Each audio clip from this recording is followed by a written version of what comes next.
Me da mucho gusto en moderar este panel hoy con un conjunto de expositores realmente de lujo.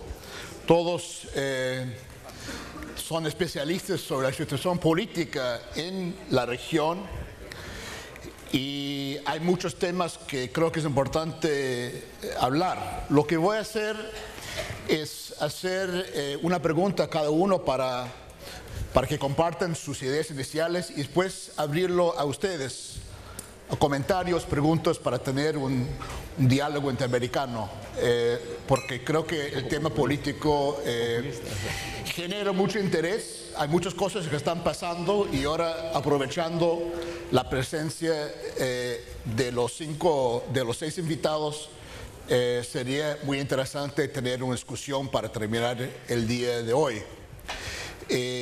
Hay muchísimas preguntas que es importante ver, ¿no? ¿Para dónde va la región? ¿Hace mayor pragmatismo, populismo? ¿Qué tal las instituciones? ¿Son fuertes, son débiles? ¿Partidos políticos en todos los países? ¿En qué estado están? ¿Qué están los gobiernos? ¿Qué está la oposición? El papel de la oposición, que ha hablado mucho el profesor Cepeda. ¿Cómo estamos viendo en varios países la oposición? ¿Y qué explican las tendencias que estamos viendo y qué consecuencias tienen? ¿Qué importa? Mañana vamos a escuchar mucho sobre la economía en la región y qué medida afecta lo que está pasando políticamente a la economía, y al mismo tiempo cómo explica la economía lo que está pasando en la arena política. Así que hay muchos temas para conversar, y lo que vamos a hacer es lo siguiente, que es una manera de abordarlo, es mirar a 4 casos, 4 elecciones, 2 que vienen y 2 que ya han pasado últimamente, y mirar a través de esa óptica de elecciones, que siempre elecciones son muy interesantes para ver tendencias más amplias, y conversar sobre los 4 casos de Chile, Colombia, Venezuela y Paraguay. Y luego pedir a Carlos y Manuel para algunas reflexiones más generales, más comparativas, más amplias sobre qué se puede extraer de estos casos y también de otros casos también, y tener una buena conversación. Como dije, realmente los 6 expositores son de muy alta calidad y estamos muy afortunados de tenerlos con nosotros. Juan Gabriel Valdés es el ex canciller de Chile. Él va a hablar de la elección que es la más próxima, que está en noviembre. Rodrigo Pardo, también ex canciller de Colombia y actualmente director de RCN Televisión. También hay elección, no en este año, pero en mayo del año que viene, en marzo, de legislativos y mayo presidenciales, que va a ser muy interesante en Colombia, donde están pasando muchas cosas.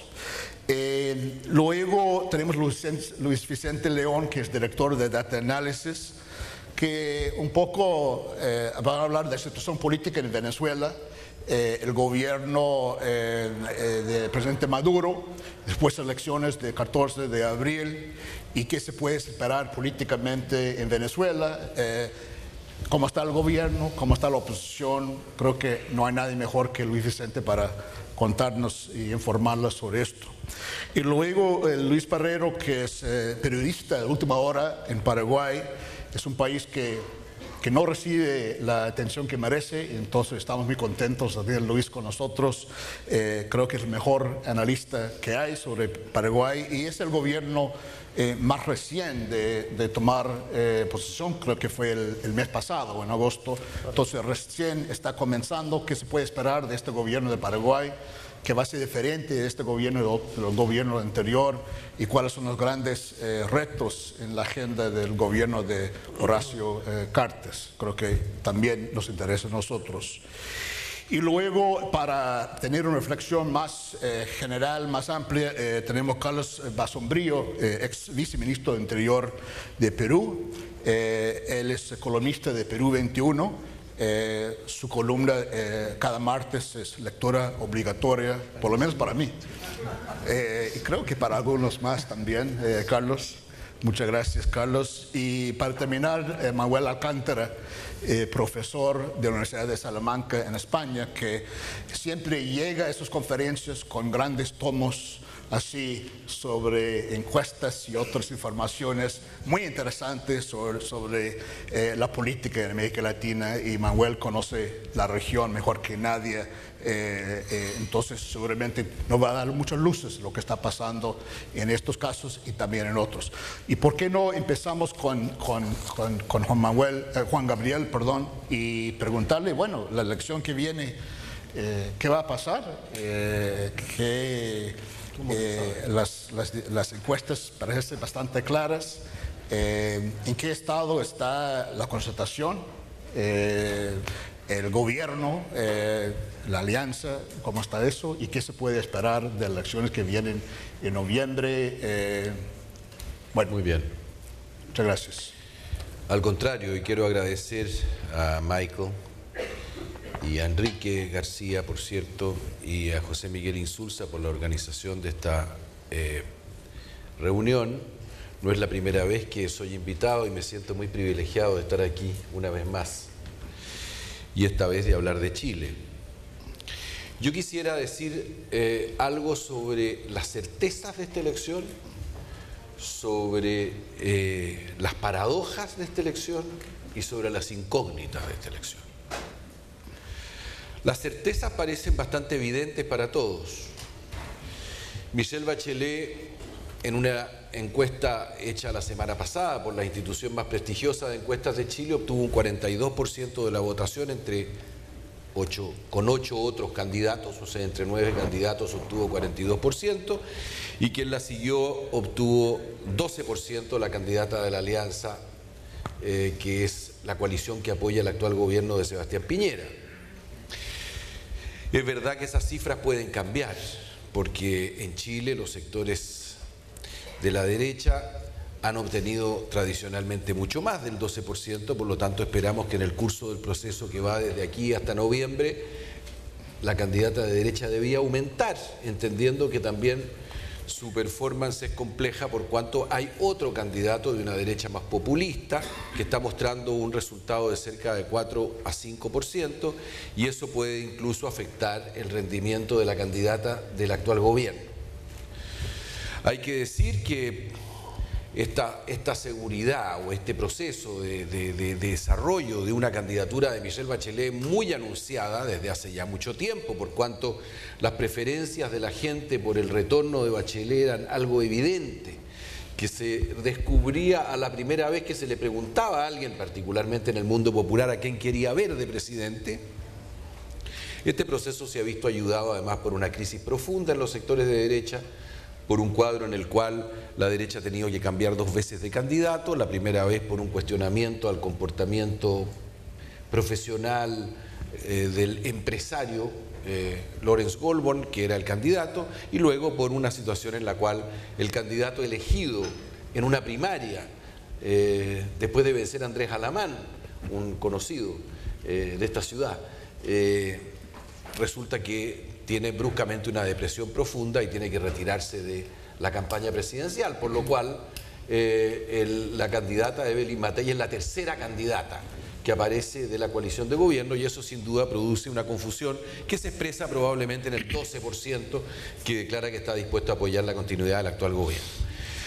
Por lo tanto, desde el punto de vista de las certezas, no cabe la menor duda de que todo aparece mostrar de que Michelle Bachelet o podría ganar en primera vuelta, o más probable, creo yo, va a ir a una segunda vuelta, pero con una ventaja evidente. Algo sobre las paradojas, particularmente a la gente que está fuera del país. Le cuesta entender que un gobierno que muestra buenos resultados desde el punto de vista económico, un 5% de crecimiento de la economía, un desempleo alrededor del 5,5%, que es un buen resultado, una inflación controlada, una situación económica que ha aprovechado las coyunturas, se encuentre con una situación de malestar en la opinión pública y de rechazo como el que tiene el gobierno del presidente Piñera. Cuesta entenderlo aparentemente.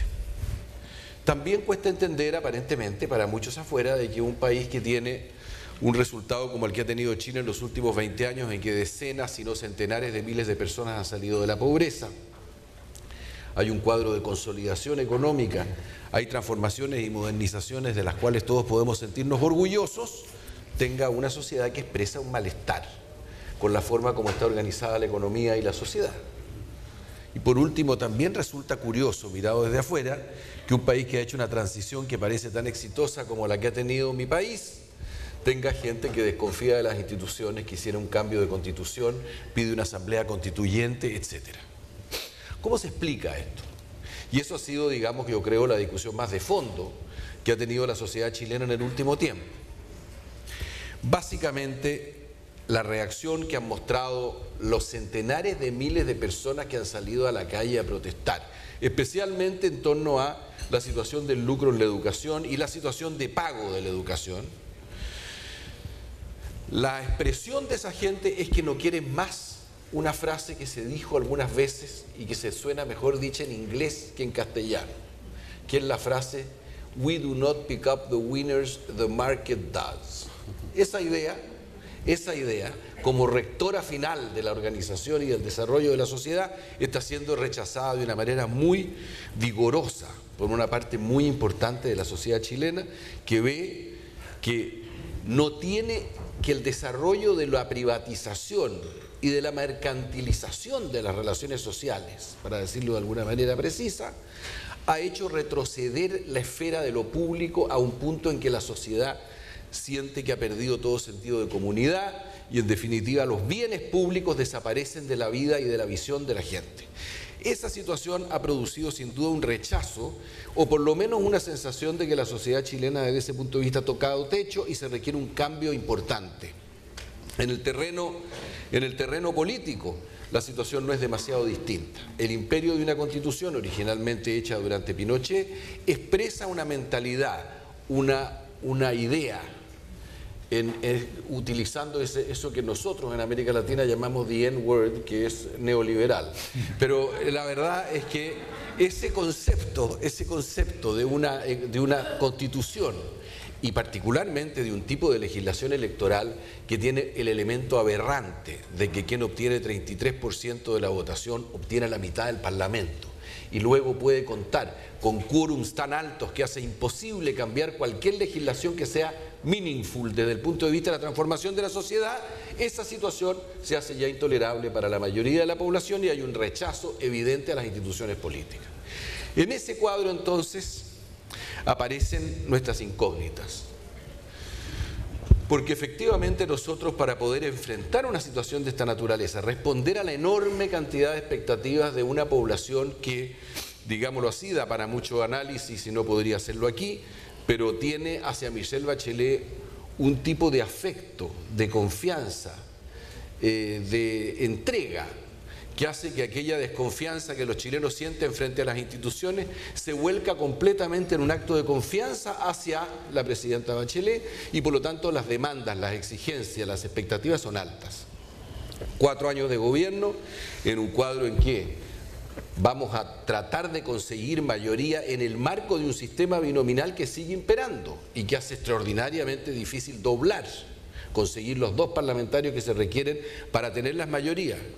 Con un programa de la presidenta Bachelet que consulta, primero, una nueva constitución, segundo, una reforma tributaria que cambia, particularmente los impuestos a las empresas, los aumenta de 20 a 25%, y tercero, una reforma educacional que persigue terminar con el lucro, aumentar lo que es la educación pública y financiar una proporción muy importante de la educación superior. Esa situación requiere de una mayoría política que yo diría que está en un proceso de construcción que no se ha construido todavía y que requiere de trabajar primero en el marco institucional actual. En ese sentido, para terminar, quiero despejar un tema y plantear al mismo tiempo otro. Lo que quiero despejar es la posibilidad de que Chile sea parte de la línea de diálogo, respeto del Estado de Derecho, respeto de las instituciones y búsqueda de consensos que ha caracterizado nuestra transición. No hay nadie que esté planteando otra cosa que eso, entendiendo las dificultades que sostiene en el marco institucional que nos rige. Pero lo segundo es también una conciencia muy clara, que si no enfrentamos el tema constitucional y los temas políticos que he mencionado, la sociedad chilena se puede enfrentar a un nivel de decaimiento institucional tal que amenace su estabilidad. Por lo tanto, cuando estamos hablando del cambio, no estamos hablando de un cambio, bien lo decía recién el presidente Lago, este tema no es un tema de ideologías, este es un tema extraordinariamente pragmático. Si nosotros nos enfrentamos el marco político actual, podemos a corto plazo confrontar una situación crítica desde el punto de vista de la credibilidad y de la legitimidad institucional en el país. Muy bien, excelente. Muchas gracias, Juan Gabriel. Muy bien, bueno, me parece que una buena introducción para el próximo caso de Colombia. Rodrigo. Muy bien. Si esta conferencia hubiera tenido lugar hace 10 días, yo también hace media hora. Que había certeza en Colombia y que el presidente Santos era el gran favorito para ser reelegido. La verdad es que el régimen político en Colombia, el régimen de elecciones presidenciales, como quedó diseñado con la reforma que permite la reelección de quien está en el poder, le da una enorme ventaja al presidente. Le da ventajas por el manejo de los recursos del Estado, por el acceso a los medios de comunicación, por tener manejo sobre la agenda pública. Y sin duda alguna el presidente Santos se venía beneficiando de esa realidad. Hoy en día en el escenario político, la única figura que tiene capacidad de ganar más o menos cómoda unas elecciones es el presidente Juan Manuel Santos. Hay otras personas como el expresidente Álvaro Uribe, que no puede participar porque ya fue reelegido una vez y la Constitución establece un límite de 2 periodos. Y hay otras personas que tienen popularidad, como el exministro de Vivienda Germán Vargas Lleras o el exdirector de la policía Óscar Naranjo, que forman parte del equipo de Santos, es decir, están de alguna manera comprometidos con su candidatura. En la oposición hay posibilidades de mover banderas, pero no hay figuras que puedan canalizar el creciente descontento que hay frente al gobierno del presidente Santos. En el uribismo hay 4 precandidatos, o había 4 precandidatos, uno de ellos fue detenido por la Corte Suprema de Justicia por vínculos con los paramilitares, y los otros 3 que quedan, cuando se les preguntan las encuestas por el cabeza a cabeza frente a Santos, todos pierden por un margen amplio. El expresidente Uribe, como jefe de ese movimiento político, goza de una gran popularidad, pero no ha demostrado la capacidad de transferirle la posibilidad a quienes lo representan. O quizás habría que decir que ha demostrado su incapacidad de hacerlo. En la izquierda hay una división entre el Polo Democrático, que tendrá un candidato, y el movimiento que eligió al alcalde de Bogotá, Gustavo Petro, que salió del Polo Democrático y creó una fuerza independiente, de manera que la izquierda, aparte de que la agenda en general está en este momento, yo diría que muy centrada hacia la derecha, y que por consiguiente la izquierda no tiene en este momento propuestas muy atractivas que hacer o que está haciendo, aparte de eso está profundamente dividida. O sea que con todo lo anterior, el panorama en general era favorable a la reelección hasta hace muy poco tiempo. Sin embargo, el presidente tiene también, habría que mencionar otro punto, y es que Santos, al llegar al poder, creó este mecanismo, esta alianza de gobierno llamada la Unidad Nacional, de la cual forman parte todos los partidos políticos, menos uno.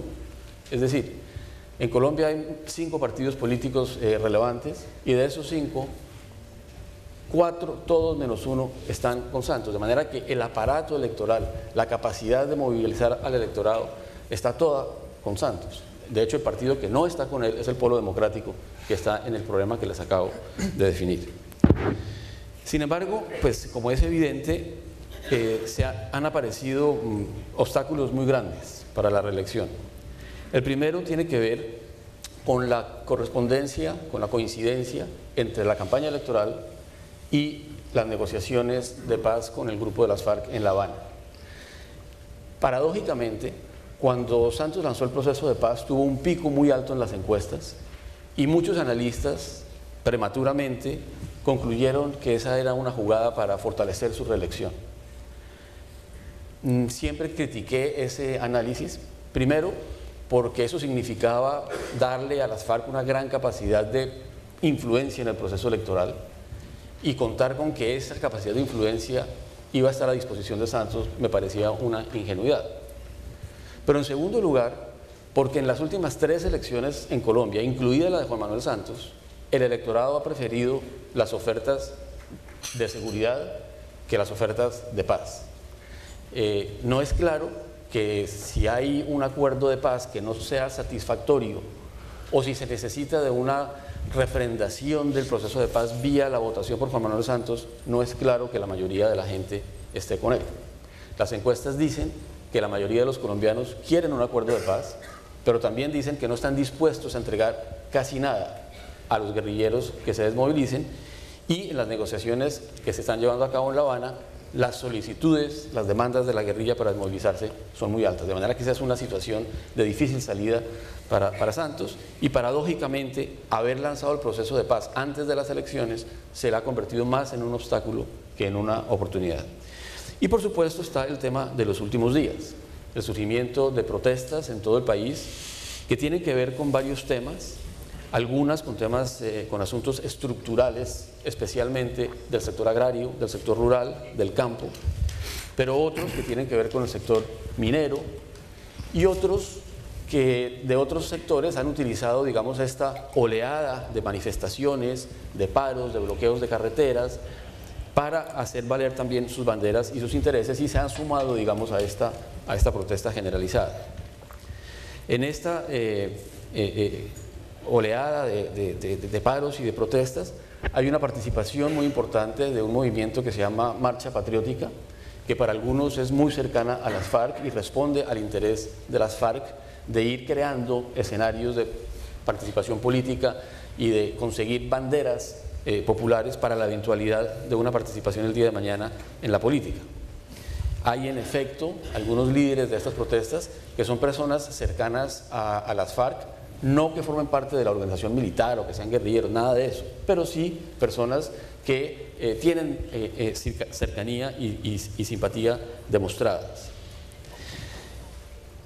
El hecho es que el surgimiento de estas protestas prolongado, con bloqueos de carreteras que le causan mucha incomodidad a las personas, que han generado desabastecimiento en algunos mercados, han afectado muchísimo al presidente Santos. Hoy hay una nueva encuesta que no he estudiado porque apenas acaba de ser publicada, pero la imagen positiva del presidente Santos cae en más de 20 puntos, creo que 25, y digamos es un resultado que no sorprende, porque la sensación que dejó el manejo por parte del gobierno de la oleada de paros de la semana pasada fue la de un presidente desconectado de la realidad, desconectado de la gente, sin un diagnóstico claro de lo que estaba ocurriendo, lejano, y que minimizó lo que estaba pasando como si no lo entendiera. Un presidente y un gobierno que dio sensaciones a ratos de impotencia, a ratos de ineptitud, pero en todo caso que se le salían las cosas de las manos, y que no tenía ni un liderazgo ni una autoridad para evitar que la protesta degenerara, como efectivamente ocurrió en casos de violencia, no ya en el campo, sino en las grandes ciudades y particularmente en Bogotá. De manera que, si bien sería prematuro decretar que la reelección de Santos está enterrada o que es imposible, entre otras cosas porque hay que recordar que si algo caracteriza a Juan Manuel Santos en la política, a diferencia, por ejemplo, de Álvaro Uribe, es que en las encuestas oscila como una montaña rusa. Santos es de subidas y de bajadas, Uribe es muy estable, lo ha sido durante muchos años. Uribe en los peores momentos se hablaba del efecto teflón, porque no lo afectaba, no caía y lograba mantenerse. Santos, por el contrario, es de una enorme sensibilidad, y cosas positivas como el lanzamiento del proceso de paz lo suben 25 puntos, pero cosas negativas como el fallo de la Corte Internacional de Justicia sobre La Haya o como la oleada de paros de la semana pasada lo hacen caer también de una manera muy grande. De manera que si digamos esa historia se repite, él todavía tendría posibilidades de recuperación. No hay que olvidar que en la campaña electoral pasada hubo un momento en el que prácticamente estuvo perdido frente a un movimiento sin partidos, frente a un candidato un poco tradicional como Antanas Mocros. De manera que, Michael, la certidumbre que había en Colombia hace algunos meses, creo que ya no podría alinearme en el mismo tipo de exposición de Juan Gabriel. Bueno, excelente. Muchas gracias, Rodrigo. En Venezuela no hay incertidumbre, ¿no? Ninguna. ¿Ah? Ninguna. ¿Sabes que hay un tema para mí quizás clave, ¿no? Para los venezolanos? Obviamente la muerte del presidente Chávez era un cambio dramático de la realidad del país, y uno imaginaba que iba a tener una era distinta, buena, mala, distinta. Y resulta que, en verdad, cuando nosotros preguntamos en el mes de julio, ¿cómo evaluó usted la gestión del presidente Chávez en su gobierno anterior por el bienestar del país? En la última encuesta, Chávez tiene 72% de evaluación positiva en julio, es decir, 25 puntos más que Maduro y que Capriles, que además están más o menos empatados en términos de evaluación de gestión. Eso obviamente te habla de un drama para el liderazgo post-Chávez. Es un drama porque al final, yo diría que cuando la gente habla de los presos de Chávez, mucha gente piensa en presos políticos y se imagina un montón de gente en las cárceles, lo cual hay algunos que otros presos políticos que además hemos pedido de todas las maneras posibles que el gobierno los libere, por cualquiera que sea la razón, pero esos no son los presos de Chávez. Los presos de Chávez son Maduro y Capriles, que están totalmente apresados por un líder que se quedó como congelado, como si fuera una especie de James Dean, Marilyn Monroe, que murió en el clímax estelar, que sube más de 10 puntos después de morirse y que además se mitifica en la mente de la población. Entonces, y digo que son presos los dos, son presos Capriles y Maduro, porque la verdad, empezando por Maduro, obviamente Maduro no tiene mucho margen de maniobra. Es decir, Maduro no es Chávez. Lo cual, por cierto, es muy simpático porque en Venezuela ambos lados lo han dicho. Es decir, Maduro dijo, bueno, Maduro no es Chávez, para poder explicar que no sacó, digamos, que sacó una votación muy cerrada y que perdió 10 puntos porcentuales de lo que Chávez había sacado en octubre anterior. Es decir, la justificación es, Maduro no es Chávez, para el chavismo. Pero la oposición también utilizó como su campaña para atacar a Maduro, que Maduro no era Chávez, lo cual, por cierto, digamos, tiene la suerte de que la gente no tiene como demasiada capacidad de pensamiento abstracto, porque la primera pregunta que había que hacerle era, me tienes 14 años diciendo que Chávez era una porquería y ahora atacas a Maduro diciendo que Maduro no es Chávez. Es decir, bueno, era una contradicción muy importante que lo que él trataba sin duda era de decir que Maduro obviamente no tiene la fuerza, la popularidad, el control interno del chavismo que tenía Chávez. Pero obviamente eso nos llena de contradicciones también, digamos, dentro de la oposición. ¿Hacia dónde vamos con todo esto? Los procesos electorales, tú decías que Venezuela sería un país que ya pasó la elección. Sin embargo, en realidad las elecciones en Venezuela nunca pasan. O sea, tenemos una nueva inmediatamente y estamos hoy en una campaña electoral. Claro, uno podría decir, bueno, pero qué exageración, es decir, ¿cómo vas a comparar la elección presidencial que acaba de pasar, además con todas las condiciones que tuvo luego de la muerte del presidente Chávez, con la elección de alcaldes y concejales que viene en diciembre? Bueno, resulta que esa elección se convierte en un elemento fundamental, otra vez, en la política venezolana y concentra de nuevo todo el interés político del país. ¿Y por qué? Bueno, en este caso, por primera vez en mucho tiempo, la oposición pone la agenda en esa elección. Es decir, la oposición se había quedado, luego de unas denuncias importantes de fraude y de ilegitimidad en la elección presidencial, que luego, bueno, quizás se quedó demasiado tiempo el candidato opositor pegada en ella y pasaron muchos meses, con lo cual se enfrió la relación Capriles-Massa. porque la gente empieza a buscar cosas nuevas una vez que empieza el gobierno y ya pues no estaba pendiente otra vez de si Maduro era legítimo, ilegítimo, el fraude, estaba esperando cosas distintas de su vida cotidiana y eso enfría un poco la relación Capriles-Massa. Pero Capriles, en mi opinión, de una manera muy inteligente, retoma la articulación de la oposición y la campaña adueñándose de un plebiscito en la elección local. Es decir, convierte la elección de alcaldes en un plebiscito, en una búsqueda de voto castigo, lo cual, por cierto, era vital para la oposición, porque si ustedes comprenderán que luego de que yo como candidato le dije a mi gente que el árbitro era tramposo, que me habían robado los votos, que la democracia en Venezuela no sirve para nada, bueno, ir luego a decirle, epa, ven a votar para escoger los alcaldes opositores, era un cortocircuito significativo. La única manera de conseguir que la oposición votara, incluso a pesar de que siga pensando, y tiene razones algunas para pensar que hay en Venezuela sin duda abuso de poder, control institucional, etc.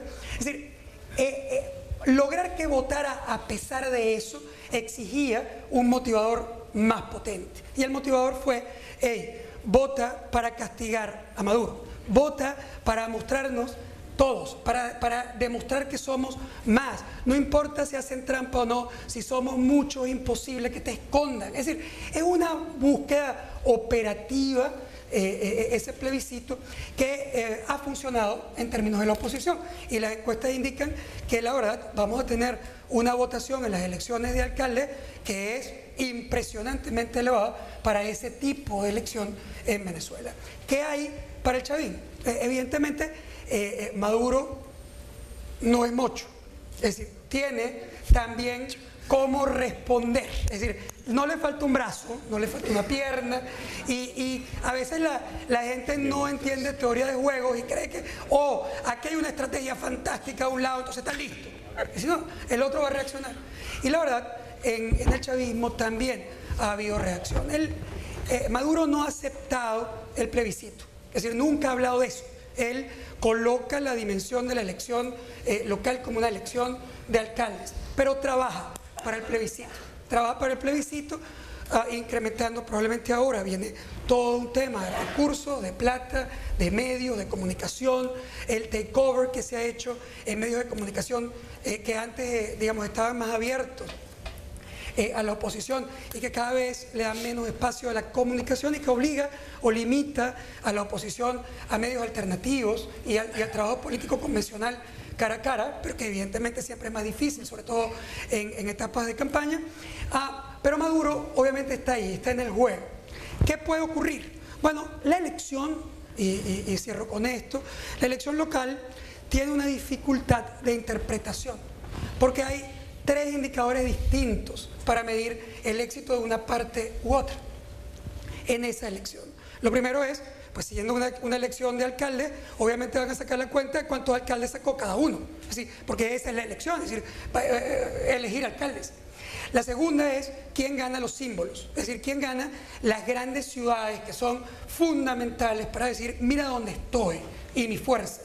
Y el tercero, que es el número de votos totales que saque cada fuerza, que de alguna manera mide ese plebiscito que la oposición ha convocado. La verdad es que en términos de los alcaldes, la probabilidad de que el chavismo gane y que Maduro retenga la mayoría de los alcaldes es gigante. Porque aun cuando el país está dividido en partes muy similares y supongamos que la oposición crezca, como en efecto ha crecido unos 2-3 puntos en disposición de voto, aun que sacara más votos, no va a sacar más alcaldes, porque la fuerza del chavismo es en el interior profundo del país, en las pequeñas poblaciones, donde tú sacas un alcalde con un puñado de votos, mientras que a la oposición le cuesta cientos de miles de votos cada alcalde, es decir, el alcalde de Caracas, un alcalde de Maracaibo, un alcalde de Valencia. Entonces, el número de alcaldes, el país que va a mostrar Venezolana de Televisión esa noche, va a decir, el gobierno ganó con 58% de los alcaldes. Es decir, ese va a ser el país que se va a mostrar y con el que el gobierno sin duda se va a pegar en la comunicación.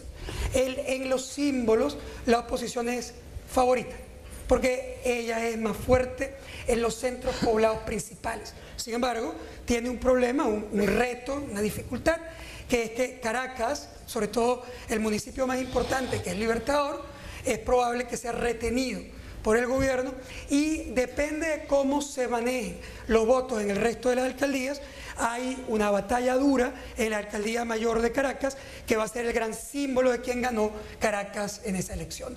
El alcalde es hoy opositor, la oposición parte como un favorito, pero no es una batalla dada, hay una incertidumbre. Y lo mismo ocurre en Maracaibo, la segunda gran alcaldía del país, donde eventualmente la alcaldesa, bueno, puede tener algunos problemas técnicos de evaluación de gestión, y aunque es favorita, podría ser retada por el chavismo. Y finalmente, en número de votos, es verdad que la oposición tiene una oportunidad de oro de obtener más votos que el chavismo en esa elección y ganar el plebiscito, como lo hizo, por cierto, en las elecciones parlamentarias. Es decir, no sería la primera vez que eso ocurre. La elección parlamentaria, la oposición logró sacar más votos que el gobierno, aunque la distribución de diputados le entregó la mayoría de los diputados al gobierno. Sin embargo, y termino con esta reflexión, no es seguro. Es decir, esto es incierto en un país dividido en partes iguales. Probablemente el gobierno va a sacar mucho dinero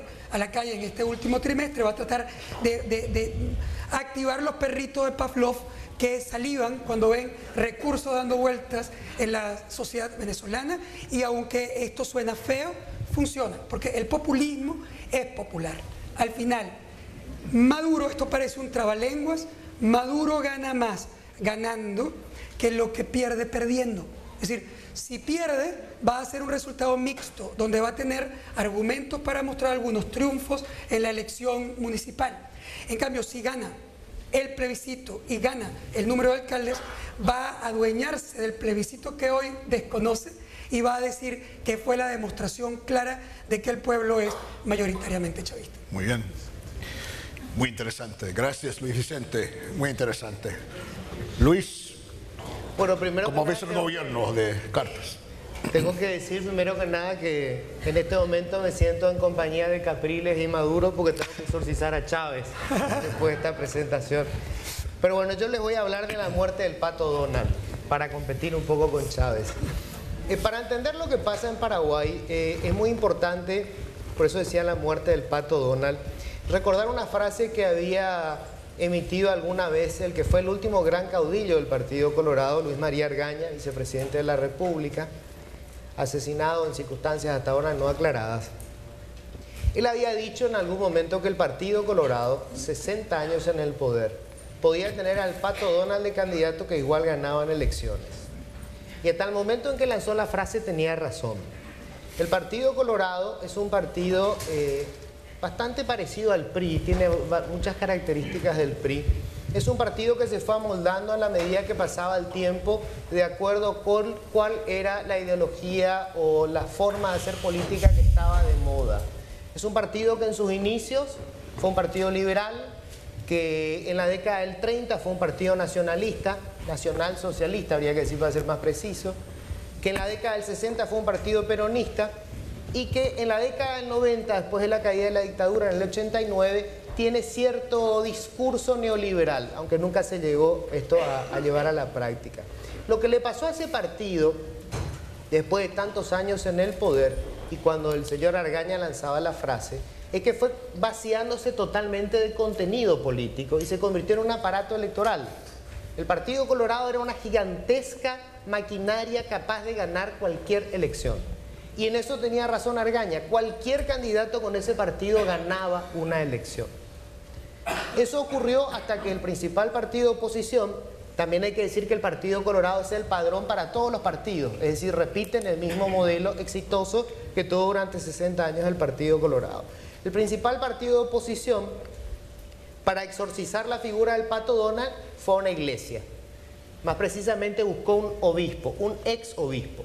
Y así aparece en la historia de Paraguay Fernando Lugo, un hombre que para el imaginario colectivo era el cura de los pobres.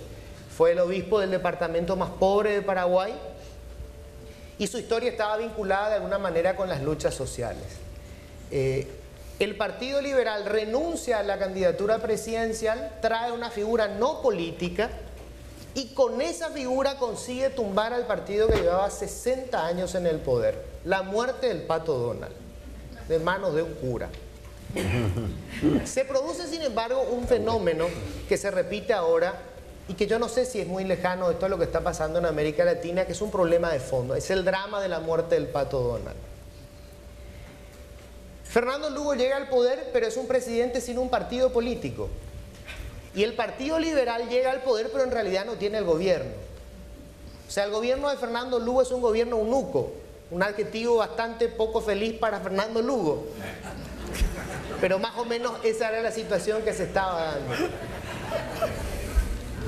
Digamos que el capital de Fernando Lugo era principalmente la aurea de moral que tenía, bueno, un ex obispo. Su capital que lo perdió rápidamente cuando empezó a aparecer historias que demostraban que no solamente era padre porque era sacerdote, sino que, bueno, también había no solamente colgado los hábitos, sino que en algún momento se los habría remangado. Fernando Lugo pierde rápidamente su capital político y el Partido Liberal, y aquí viene, digamos, la historia macabra en toda esta relación. El Partido Liberal no era muy distinto al Partido Colorado, era un aparato electoral. Y los aparatos electorales son vampiros que viven de la sangre del erario público. Necesitaban cargos, necesitaban dinero público, necesitaban ganar licitaciones, todo lo que hacen los partidos políticos latinoamericanos en general, con algunas honrosas excepciones, para poder mantener su electorado o sus operadores políticos. Entonces el Partido Liberal empezó a presionar para que Fernando Lugo se diera los cargos y los espacios que esperaba, obviamente que consideraba le correspondía, porque sin él no llegaba, Fernando Lugo no llegaba al poder. O sea, sin Fernando Lugo el Partido Liberal no ganaba, sin el Partido Liberal Fernando Lugo no ganaba. Esa era la ecuación maldita y ahí teníamos esta situación en el gobierno. Fernando Lugo pierde prestigio, obviamente no es lo mismo administrar una parroquia que administrar un estado, y los resultados estaban a la vista. Paraguay tiene una situación muy extraña porque desde hace muchos años, no hace muchos años, en realidad desde hace unos 6, 7 años hay un crecimiento económico importante porque hay un sector privado que se maneja casi de manera desvinculada de lo que es el Estado, que es el sector de los ojeros y el sector de los ganaderos. Genera un crecimiento económico muy importante, pero no hay una redistribución, por lo tanto igual hay un nivel muy alto de pobreza, un 39% de pobreza. Pero digamos, alguna migaja cae de la mesa de los agroganaderos y eso ha permitido alguna reducción en los niveles de pobreza, muy bajo todavía. ¿Qué es lo que pasa cuando finalmente se rompe esa relación entre Fernando Lugo y el partido que lo sostenía? Lo que ocurre casi siempre, ¿no? Fernando Lugo cayó en un juicio político que también tiene un origen, y esto tengo que mencionarlo. La Constitución paraguaya es muy particular, porque es una constitución que en términos legales es presidencialista, pero en la práctica es parlamentarista. Como veníamos de la experiencia de 35 años de dictadura, un ejecutivo muy fuerte que estaba al mando de un militar, Alfredo Stroessner, recortaron casi todos los poderes del Ejecutivo y se los pasaron al Parlamento. Entonces hoy tenemos un Parlamento que puede destituir al presidente en un juicio político, que puede hacerle juicio a los ministros de la Corte, pero nadie puede tocar al Parlamento. El presidente no puede disolver el Congreso, o sea, con una mayoría parlamentaria, si uno quiere, puede destituir al presidente. La Constitución tampoco es clara sobre cuáles son las razones para destituir a un presidente. Así tuvimos este juicio político, donde sencillamente lo que tuvimos es a Fernando Lugo, que perdió sustento político, se quedó sin partido, y en 24 horas se armó un juicio político que se transmitió en vivo para todos los canales, con lo cual fue un bochorno, ¿verdad?, latinoamericano, porque, perdón, esto fue un circo, ¿verdad?, una payasada, fue el juicio político, pero bueno, era una cuestión de forma. La cuestión de fondo estaba en la Constitución. Perfecto. Destituido Fernando Lugo, terminan los liberales el gobierno. Las elecciones pasadas. Los colorados se dieron cuenta que hoy aquella consigna de cualquiera, que el Pato Donald gana unas elecciones, ya no corre. O sea, los partidos políticos no pueden ganar elecciones con sus propios candidatos. Y esta es la cuestión, este es el drama de fondo. Me parece que es lo más grave, lo más preocupante que nos está pasando en Paraguay. Los partidos políticos vaciados de contenido y convertidos en aparatos electorales sirven para ganar elecciones, pero no para generar candidaturas que despierten interés en el electorado. Entonces tienen que recurrir a figuras no políticas que puedan cautivar al electorado y con su aparato ganar las elecciones. Lo hicieron los liberales con Fernando Lugo, ahora lo hicieron los colorados con un empresario tabacalero, Horacio Cartes. Un empresario tabacalero que además tenía la posibilidad de poder proveer de esa sangre que necesitaba ese aparato, que no necesitaba en ese momento del dinero público. El detalle, Horacio Cartes, ¿qué experiencia política tiene? Ninguna. El propio Horacio Cartes dijo que la primera vez que votó en toda su vida, sus 50 y pico de años, fue en esta última elección y votó por él. Ese es el currículum político del señor Horacio Cartes. Entonces, hoy asume, hace menos de 19 días, asumió Horacio Cartes y otra vez tenemos una repetición del fenómeno Lugo. Si bien Horacio Cartes sí se presentó en la interna colorada y gana en la interna colorada, él no es un candidato colorado propiamente, es un outsider, es un hombre fuera del partido que está tomando el control. A diferencia de Fernando Lugo, este hombre administraba empresas, no administraba parroquias. Entonces lo que ha hecho es conformar un gabinete como si fuera su empresa. Gente de su confianza, todos técnicos de muy buen perfil, la sociedad aplaude, el partido está de cama. El Partido Colorado, que tiene unas seccionales que son sus principales centros de operación, amaneció al día después, 2 días después del anuncio del gabinete con banderas negras, en señal de luto. Este gobierno, este presidente, lo que está haciendo ahora es lo que normalmente hace un empresario. Lo primero que hizo, revisó los números y dijo: necesitamos una ley de adecuación fiscal, de responsabilidad fiscal. Se la mandó al Congreso. No vamos a aumentar salarios, vamos a recortar puestos de trabajo, todo eso ya lo está remitiendo al Congreso. ¿Cómo va a terminar esta historia? Imposible saberlo. O sea, tenemos otra vez una persona que está improvisando en la administración del Estado, que no tiene experiencia política, y un partido político que necesita alimentarse como lo viene haciendo desde hace décadas. Esa es la experiencia que tenemos hoy en Paraguay. Es un segundo experimento que no sabemos cómo va a terminar. Lo que sí sabemos es que los partidos políticos están cada vez más desprestigiados, que su capacidad de generar candidaturas que sean interesantes para el electorado son cada vez más pobres y que cada vez hay más gente desde fuera que ve esta situación y que decide entrar a la política por el camino más corto. Eso supone, por supuesto, personas que no tienen el oficio de administrar poder. Y en este momento los ojos están puestos en los medios de comunicación. Todos los periodistas hemos sido tentados en algún momento para ocupar un cargo en el Parlamento o en algún lugar, algún puesto electivo.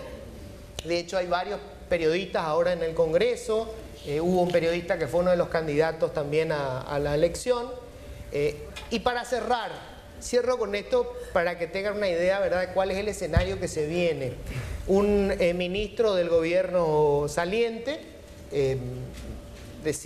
conversó conmigo y me preguntaba qué posibilidades había de hacer un programa en el canal donde yo trabajo. Yo le decía: un programa de debates políticos. No, me dice, un programa de diversión. Yo quiero sortear cosas, quiero hacer feliz a la gente. ¿Te vas a abrir en la política? No, al contrario, me dice, quiero ser presidente en el próximo año. Gracias. Muchas gracias, Luis.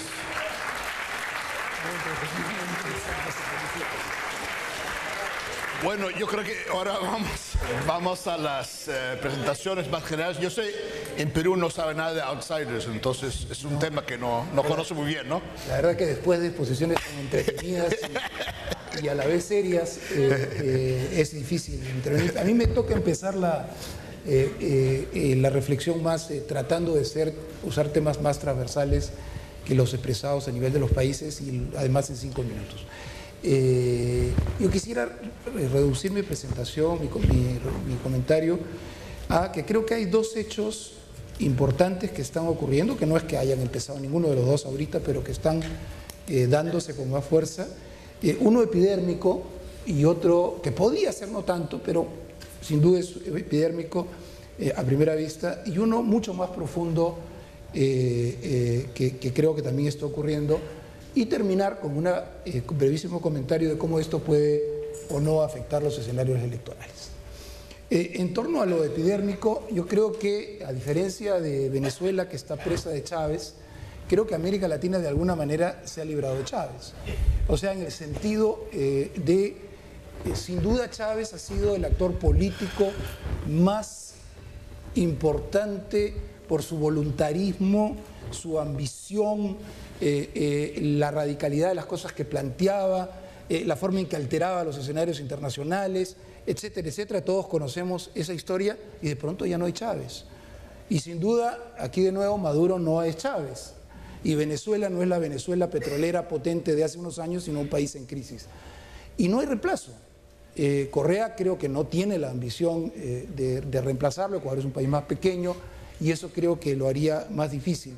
Entonces estamos ante un nuevo escenario, o sea, América, digamos, y además creo que también tiene un impacto en los escenarios políticos locales. Chávez tenía un activismo importante en muchos de los países, el mío por ejemplo, por mencionar uno, y donde vemos cómo el actual presidente, no estando Chávez, puede liberarse tranquilamente de esa influencia sin tener ningún problema, cosa que no hubiera sido lo mismo en otras circunstancias. Ahora bien, esa salida de Chávez tenía un ingrediente que era el antiimperialismo, el anti-yanqui, el anti-gringo. Entonces, un análisis superficial podría llevar a la conclusión de que, de nuevo, los Estados Unidos tienen oportunidades de recobrar el tipo de relaciones que habían antes. Yo creo que eso no existe, ¿no es cierto? Creo que lo que hay es un nuevo escenario en donde quizás hay una oportunidad para ello, se pueda pensar en relaciones más horizontales, con una América Latina que hoy ve a Estados Unidos ya de otra manera, más madura América Latina, y creo que ahí hay una oportunidad tanto para América Latina como para los Estados Unidos. Las oportunidades se pierden, sin embargo. Está allí la oportunidad y no necesariamente se va a aprovechar. No creo que se pierda por temas como el de los espías. Yo creo que ese es un tema importante, pero coyuntural. Todos los países del mundo o espían o quisieran espiar. El problema con los espías es que los descubran. Y ese quizás sea el problema más importante que viene teniendo Estados Unidos últimamente. El segundo tema yo diría que es más profundo, que es más intenso, no es de ahora tampoco solamente, pero creo que se está agudizando. Creo que nuestras democracias están enfrentando más problemas y más malestar que antes. Y en un contexto de crecimiento económico y mayor bienestar. Esa paradoja creo que es sumamente importante. Y ahí creo que hay dos tipos de países que están teniendo problemas y malestar con la democracia. En el caso de 4 o 5 países de América Latina, yo diría que más que malestar lo que hay es problemas con la democracia tal cual la entiendo yo y me imagino que la mayoría de ustedes. 4 o 5 países de la región que cuestionan el modelo liberal de democracia, el modelo representativo, y que en nombre de el bienestar del pueblo asumen que hay cosas que se deben dejar de lado o que se pueden dejar de lado, dejémoslo ahí. Pero en la medida en que todos los países de América Latina se llaman y nos llamamos democracias, los incluyo en esta lista. Ahí hay problemas evidentes que los demás países tenemos dificultades para asumir.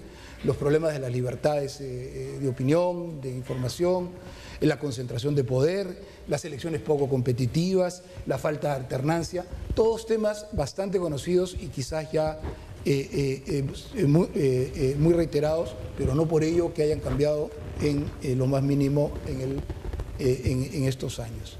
Lo que está ocurriendo que me llama más la atención, más reciente, es en el resto de los países, que son gobiernos de derecha y gobiernos de izquierda, gobiernos de centro, todos ellos creo que democráticos, con distintos grados de avance institucional, con distintos grados de logros a ese nivel, pero que todos que han escogido de alguna manera las formas representativas de la democracia y que están tratando de llevarlas a la práctica con mayor o menor resultados. Y en esos países hay problemas también. Y creo que es un error simplista, porque cada vez que hay un problema en un gobierno de izquierda se dice es culpa del modelo económico que se aplica, o cuando hay uno de derecha se dice que es culpa del modelo económico que se está aplicando. Creo que el asunto es un poco más complejo de lo que está ahí ocurriendo. Creo que hay en términos generales y con todos los matices que se pueden tener, tenemos una crisis de representación en América Latina, en esta América Latina a la que me estoy refiriendo, no a la de los 4 o 5 países con los problemas creo que son otros. Creo que la corrupción está, no es que haya más corrupción probablemente, sino creo que nuestros países están más hartos de la corrupción, tenemos más ciudadanía, más clase media, más ciudadanía que ya no tolera tanto determinado tipo de prácticas políticas. Tenemos demasiado pocas reformas en algunos países para hacer que el Estado pueda proveer adecuadamente y otros países que las intentaron no les fue lo suficientemente bien. Y hay allí una reacción muy grande de la población demandando un Estado que no es lo suficientemente eficiente. Creo que hay síntomas claramente de ese malestar.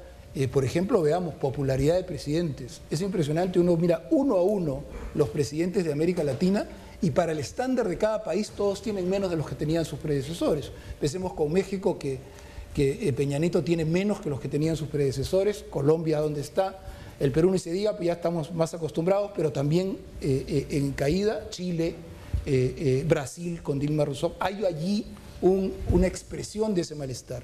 También en la inmensidad de los conflictos sociales, de los viejos, algunos de los casos son resistencia al cambio, pero una resistencia como en México, por ejemplo, una resistencia al cambio que tiene una fuerza enorme y que puede tumbarse esos cambios, o como en Colombia y en el Perú tiene problemas casi gemelos de protestas sociales, pero también las nuevas formas de protestar, que creo que Chile ha sido pionero en ese sentido en los últimos años, pero hemos visto lo que Brasil ha significado hace no pocos meses. Hay algo allí que se está moviendo.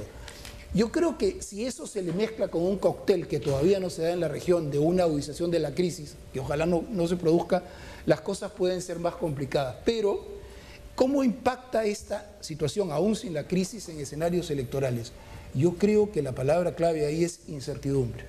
Incertidumbre que ha expresado el canciller Valdés de Chile, Rodrigo Pardo de Colombia, nuestro colega de Venezuela y también nuestro colega de Paraguay. Hay mucho mayor incertidumbre, sabemos mucho menos de lo que va a pasar, porque el abanico de cosas que pueden pasar pueden ser muy amplias. No necesariamente muy malas, pero sí muy amplias.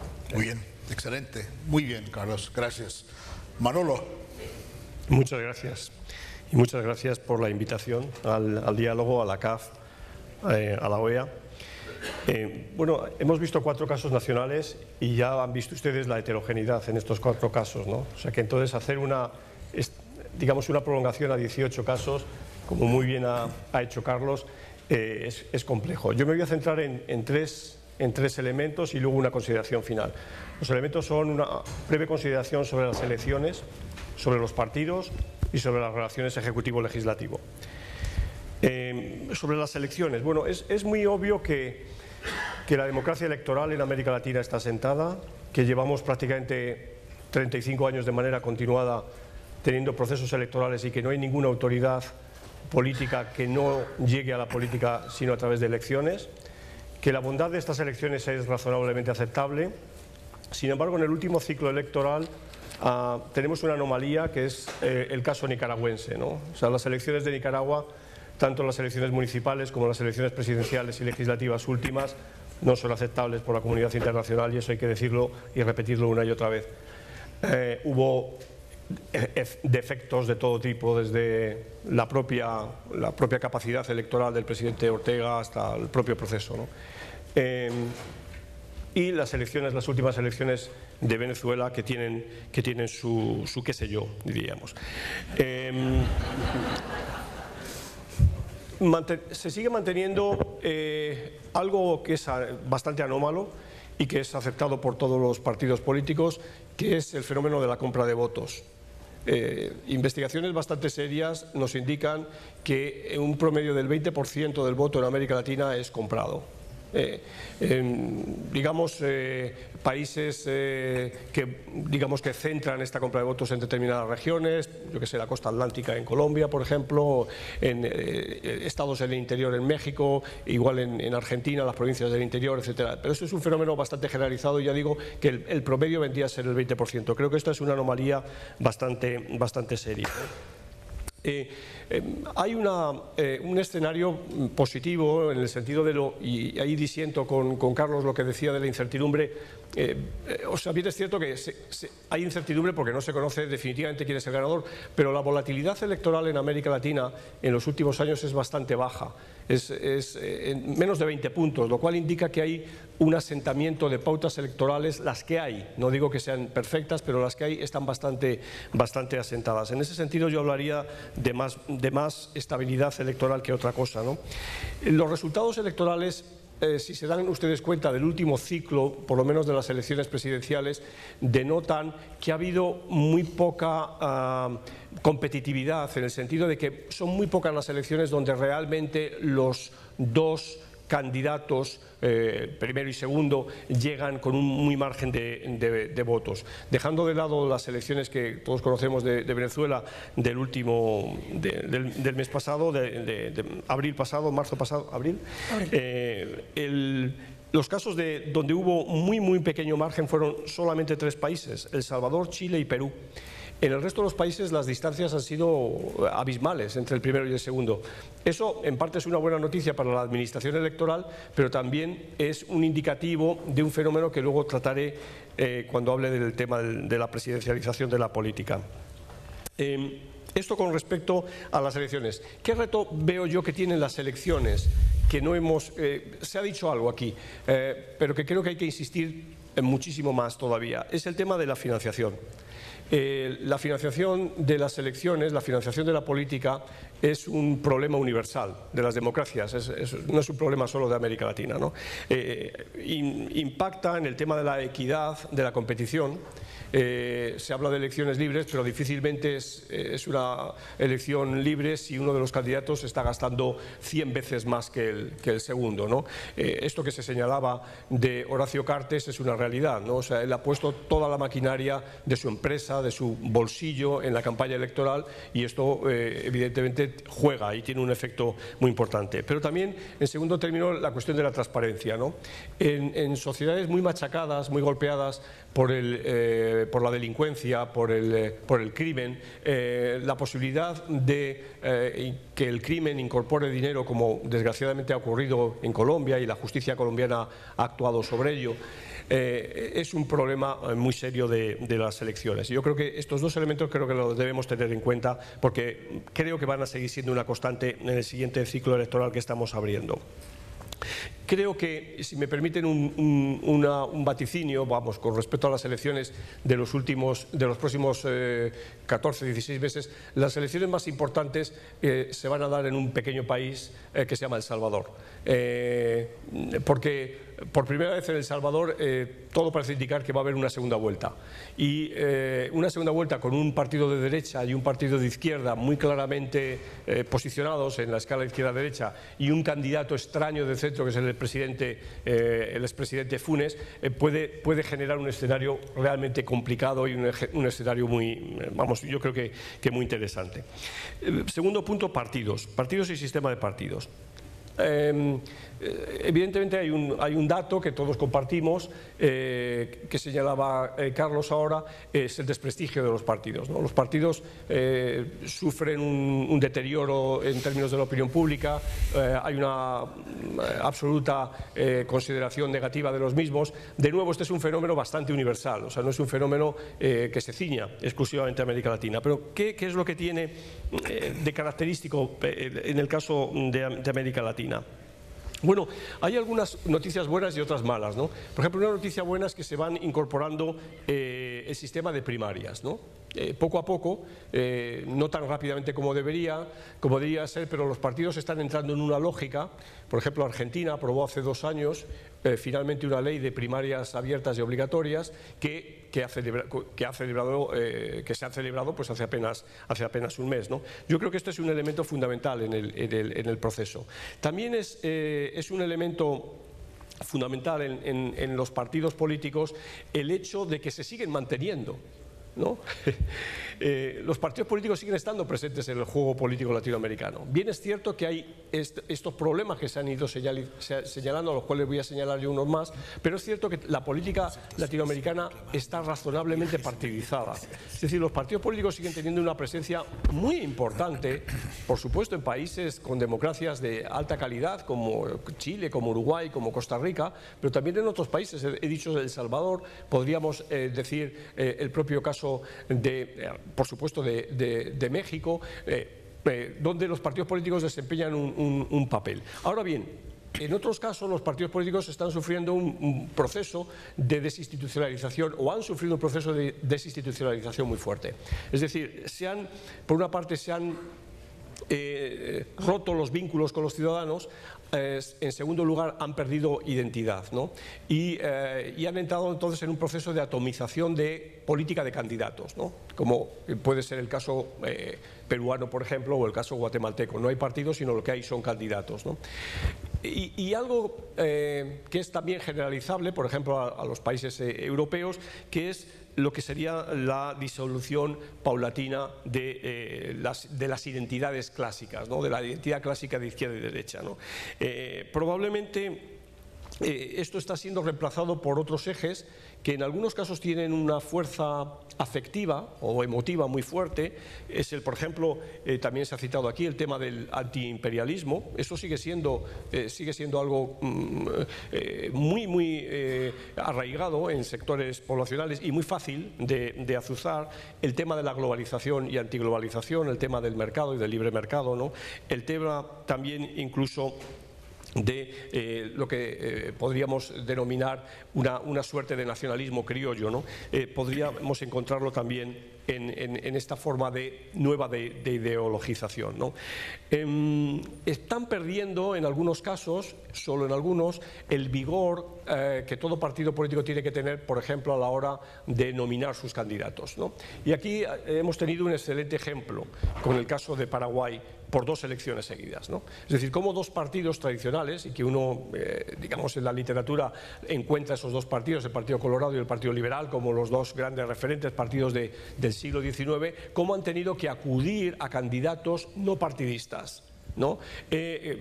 Provengan que tengan un capital político de popularidad, como es un obispo, o de un empresario. No hay que olvidar que este empresario no es que además fuera un empresario, ¿no? Sino que además era el presidente de la Federación Paraguaya de Fútbol.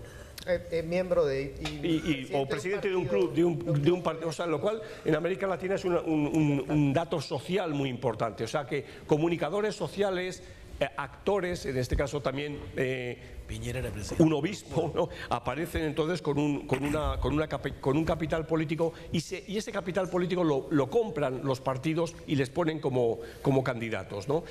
En esto y esto es además patrimonio no solo de partidos, en este caso podríamos denominar tradicionales, medianamente de centro derecha, sino en partidos de izquierda. En esto, en este, digamos, pecado, también cayó el Frente en El Salvador, ¿no? El Frente en El Salvador igualmente tuvo que renunciar a un candidato del Frente y optar por el periodista Mauricio Funes para ser su presidente, ¿no?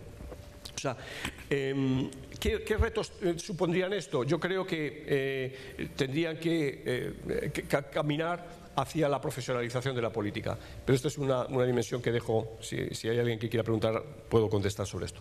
Tercera cuestión, relaciones ejecutivo-legislativo.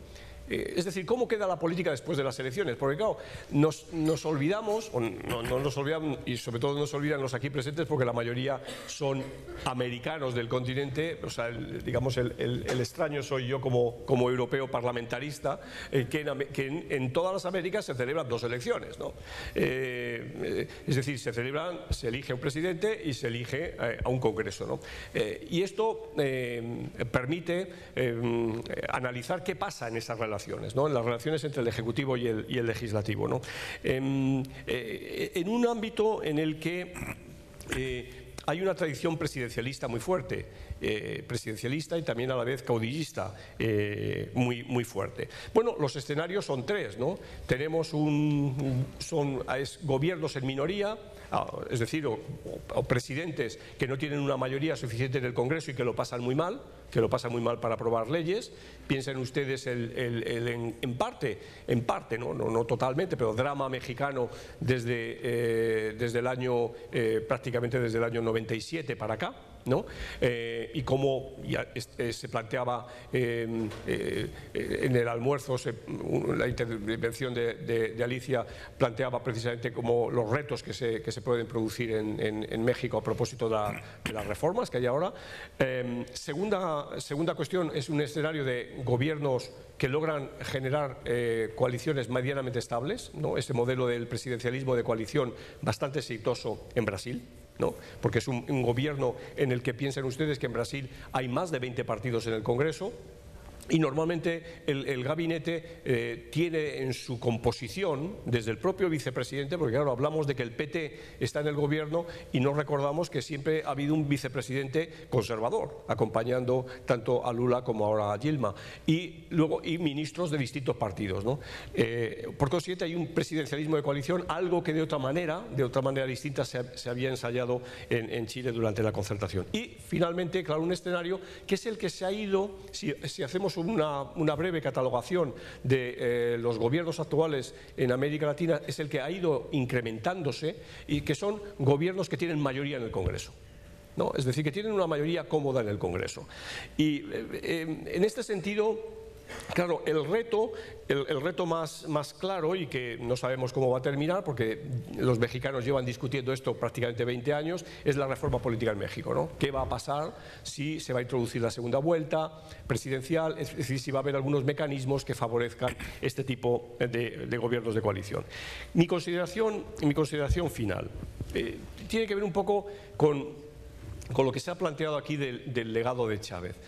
Yo creo que efectivamente Chávez es irreemplazable como cualquier ser humano que fallece es irreemplazable por definición, pero claro, Chávez tenía unas características personales que había logrado laborar a lo largo de 13, 14 años muy importantes, ¿no? Y que eso que llamamos carisma y que es tan difícil, ¿no?, tener. Pero hay un legado que me parece que es un sello que recupera o que ha intentado recuperar algunas tradiciones latinoamericanas que van en contra de, diríamos, de procesos poliárquicos maduros o institucionalizados. Me refiero a un estilo de acción política que ha sido exitoso porque ha ganado elecciones, ¿no?, que es la manera en que se mide el éxito, ¿no?, en política, basado en un liderazgo fuerte, de acuerdo que basado en esta idea que he dicho del presidencialismo. Recuerden ustedes, presidencialismo, el que gana se lo lleva todo, pero que este liderazgo fuerte no ha sido un liderazgo institucionalizante, sino ha sido un liderazgo populista. Y lo utilizo el término populista no en ese sentido que a veces ya la palabra populista ya se ha manoseado tanto, ya que se ha convertido en un término negativo, ¿no? No lo estoy planteando en ese término, sino en un término bastante clásico, es decir, un término que se articula sobre tres dimensiones: lo emotivo, ¿no?, lo emotivo, si quieren ustedes, lo irracional, lo antiimperialista, el factor antiimperialista que yo he dicho antes, que moviliza muchísimo en América Latina, y lo que podríamos denominar lo basista, ¿no?, la reivindicación de la base, de la masa social, del pueblo, entonces hace 60 años eran los descamisados, hoy es el pueblo y demás, ¿no? Y este liderazgo fuerte ha ido y ha conocido, digamos, bueno, no ha conocido porque ya lo sabía, el liderazgo, el populismo tradicional latinoamericano siempre supo que tenía que manejar los medios de comunicación. Bueno, esto, es decir, quien haya leído un poquito del peronismo sabe cómo Perón usaba la radio y cómo Perón atornillaba a la prensa a través de las cuotas de papel que quitaba a la nación. Y de tal manera, si ustedes ven en una, y perdón por la anécdota, pero en una hemeroteca, vayan ustedes a ver La Nación del año 50, de 1950-51, verán que era un periódico de 2 páginas, había libertad de prensa, pero solo tenía La Nación 2 páginas, ¿no? Bueno, o sea que este es un fenómeno viejo, ¿no? El control de los medios de comunicación, de tal manera que el Estado poco a poco Primero va aumentando, cosa que es positiva, la televisión, la radio pública. Creo que es positivo que haya en un país televisión y radio pública, pero lo va aumentando, pero a la vez va cercenando el poder de los medios privados. Este liderazgo fuerte, y voy ya terminando, se combina con una oposición muy fragmentada y débil. Probablemente esta oposición fragmentada y débil son los despojos del desastre del sistema de partidos anterior, ¿no? Chávez tenía una frase muy buena, muy cínica si se quiere, pero muy buena, que era: yo soy el resultado, yo soy la consecuencia, ¿no? Yo soy la consecuencia, claro, del destrozo de un sistema de partidos que siempre se vio como el modélico de América Latina, que era el sistema de partidos venezolano hasta principios de los años 90. Y no olvidemos todo ello en un ambiente de bonanza económica basado en exportaciones de materias primas en un momento en que los precios están muy altos y hay una demanda muy grande, sobre todo del mercado chino. Muy bien, muchas gracias, Manolo. Estamos a 6:15. Con el permiso de presidente García, mi presidente, si ustedes quieren tomar una o dos preguntas, porque hay tiempo para preguntas. No sé si hay tiempo para respuestas, pero hay tiempo para preguntas. Entonces, vamos a hacer una ronda y si puede ser muy breve, por favor. Primero empezamos con Diego y después sí. Muchas gracias, Michael. Una pregunta para... ¿Puede identificarse, Diego? Diego Avente, consultor independiente y miembro de CADEP. Es un centro de estudios paraguayo. La pregunta es sobre el carácter de outsider del presidente Cartes.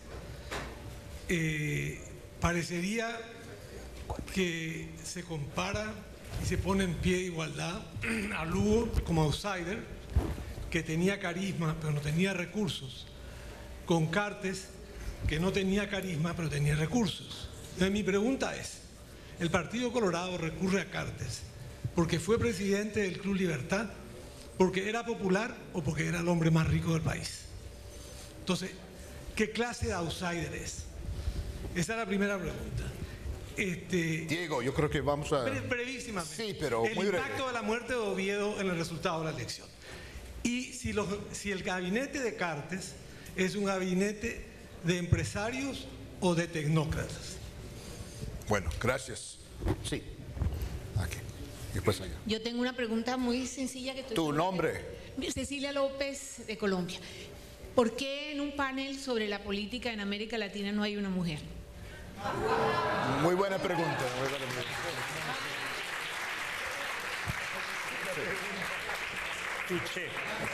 David Atkinson, Fundación Princeton en Latin America.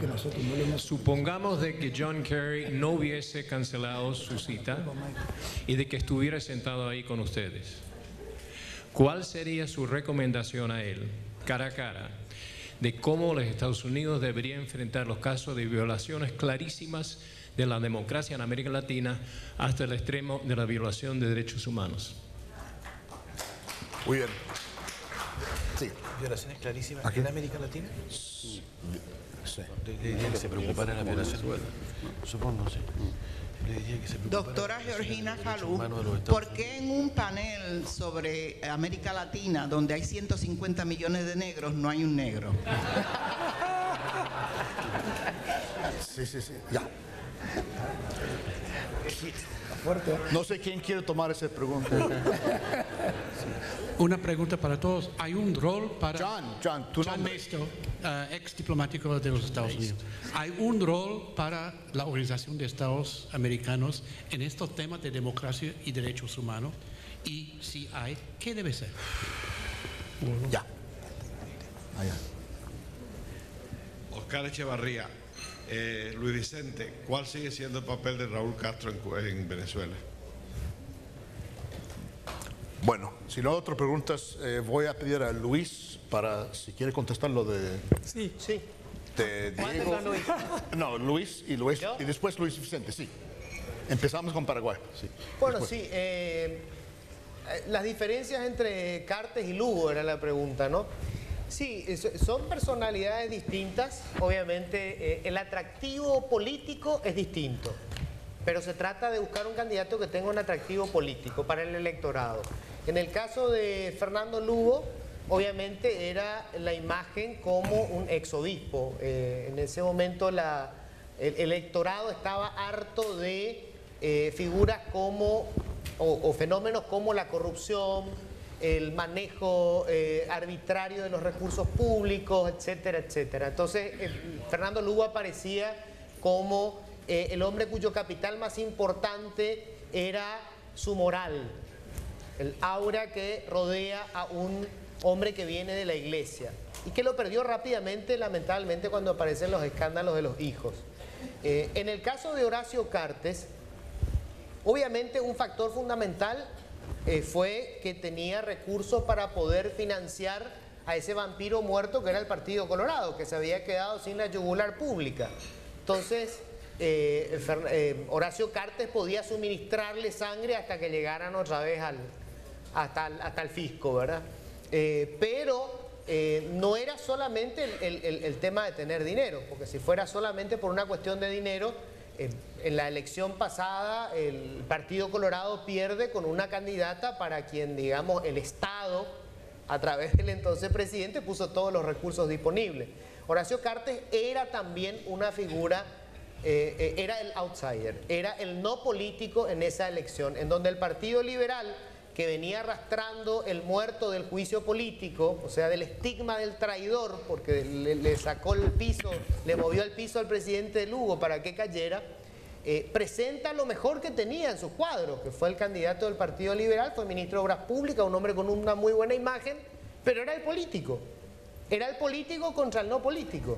Y creo que en esa ecuación infernal volvió a darse el resultado que era el esperado. Lo terrible de esto, y quiero insistir con eso, es que estamos improvisando presidentes, porque obviamente en la historia de la región y en la historia mundial no hay estadistas improvisados. Nadie se convirtió en un gran presidente después de haber administrado un club deportivo o una parroquia. O sea, tuvieron que haber tenido necesariamente la gimnasia política que le permitiera tener el tino para poder administrar las diferentes presiones que se tiene al frente de un Estado. Y lo otro sobre el tema del gabinete del presidente Cartes. Es un gabinete tecnócrata en donde no hay participación del partido de gobierno. O sea, el Partido Colorado no influyó en absoluto, no como una renuncia per se, sino porque sencillamente no se le consultó. El presidente Cartes nombró a su equipo como lo hace un empresario, con los mejores hombres y mujeres que considera le van a servir para administrar la empresa. Solo que esto no es una empresa, es un Estado. Y su permanencia en el cargo depende de ese partido político. Terriblemente, pero es así. Ese es el escenario. Muy bien. Luis Vicente. Sí. Raúl Castro.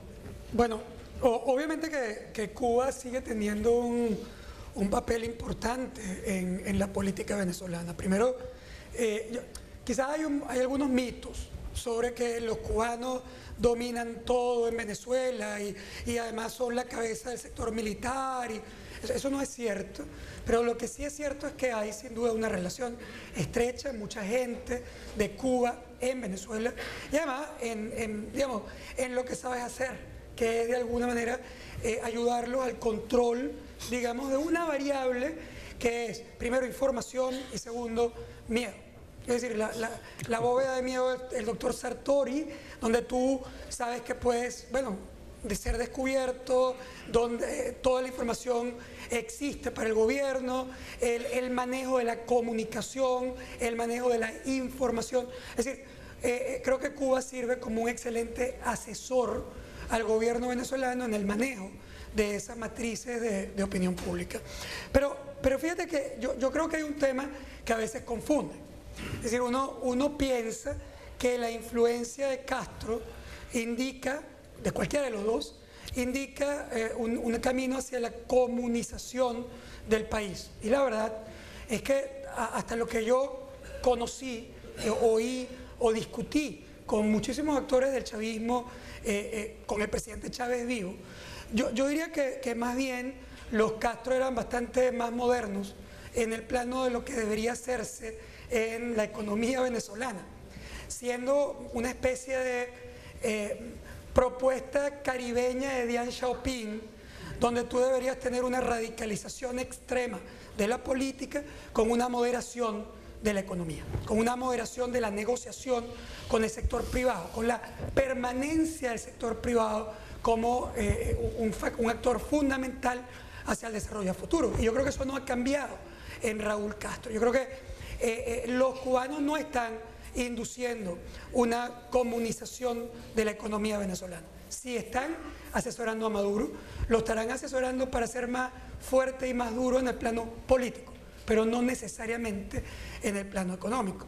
Y solo tomando una de las preguntas con Kerry, es decir, si tuviera la oportunidad de tener a Kerry al lado y pedirle algo para la política venezolana, sería: no nos ayude, compadre,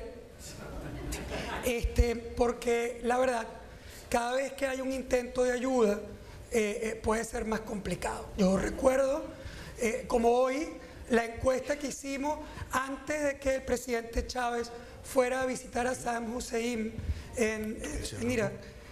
Y cuando nosotros hicimos la encuesta, 64% de la población venezolana rechazaba la visita del presidente Chávez a Saddam. Y tan pronto hubo un vocero del Departamento de Estado que advirtió al presidente Chávez que no era adecuado visitarlo, eso cambió a 72% a favor de que tenía que ir y visitar. De manera que yo creo que hay que, los temas venezolanos, igual que en el mundo, puedes ayudar con otras cosas, con educación, información, recursos, pero te agradezco que te calles. Bueno, voy a dar la última palabra a Juan Gabriel Valdés. Yo quisiera decir algo sobre la misma pregunta acerca de qué le pediríamos al vicepresidente, al secretario de Estado de los Estados Unidos. Y creo que voy a tratar de ir más al fondo. Yo no estoy de acuerdo con la idea de que el espionaje es un asunto que hace todo el mundo y por lo tanto no tiene ninguna relevancia.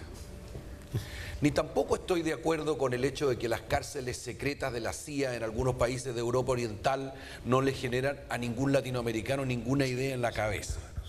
Ni tampoco estoy de acuerdo que la tortura en Abu Ghraib no tuvo ningún impacto en América Latina.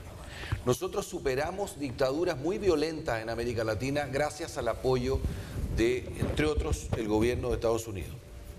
Y gracias a los estándares que Estados Unidos ha defendido históricamente en materia de derechos humanos en el mundo. En la medida en que la percepción en América Latina es que esos estándares ya no están, o no tienen interés, o son simplemente el producto de la utilidad, nosotros vemos nuestros propios procesos políticos amenazados porque no existe ningún tipo de recurso interno que nos pueda ayudar en el caso en que ellos se deterioren. Por lo tanto, el tema de que Estados Unidos requiere mirar su propio proceso y requiere mirar sus propios estándares como la mejor manera de asegurar que en el hemisferio entero estos temas sean respetados, es una cuestión que a mí me parece de la primera magnitud. Muy bien. Bueno, yo creo que está muy claro y creo que hemos escuchado